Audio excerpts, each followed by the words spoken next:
Un jeudi noir en ce mois de mars 2018, c'est un bras de fer qui s'annonce. Tous ensemble, c'était le mot d'ordre de ce jeudi en France et à Montluçon ce matin. Dans l'après-midi, ce sera à Moulins.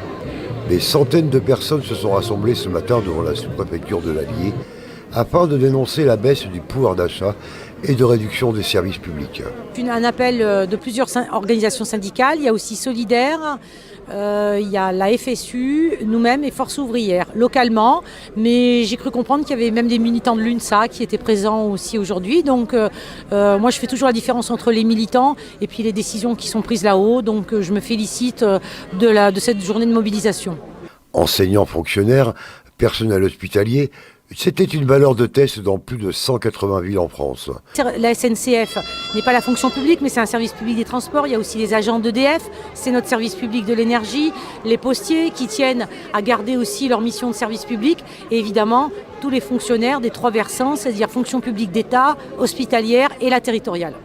Ce sont des militants très remontés qui promettent d'autres actions. Écoutez, je peux vous annoncer en avant-première qu'il va y avoir une grande journée d'action interprofessionnelle le 19 avril.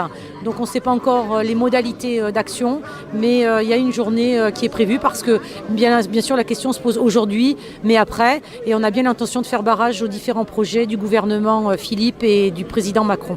C'est un bras de fer qui s'annonce ce 22 mars et qui devrait durer pendant plus de 3 mois. C'est un peu aussi le but de cette journée, c'est-à-dire qu'on a prévu aussi des tracts en direction des usagers, parce que nous sommes tous des usagers des services publics. C'est l'éducation, la santé, le transport, se chauffer, ramasser ses poubelles. C'est notre quotidien, c'est ce qui construit notre quotidien. Et je crois savoir que notre mouvement aujourd'hui a un accueil assez favorable de la population, malgré ce que certains peuvent en dire. Il y a grève aujourd'hui de tous les travailleurs, je dirais, plus que les retraités. C'est pas que les retraités aujourd'hui. Mais parce que avec les nouvelles dispositions gouvernementales, les retraités vont être lourdement taxés, comme le dit ma petite pancarte, par exemple. Donc ça c'est clair. Et donc on essaye de pas se laisser faire, quoi. Soyez mobilisés, montrez-leur que nous sommes déterminés. Nous voulons que ça s'arrête.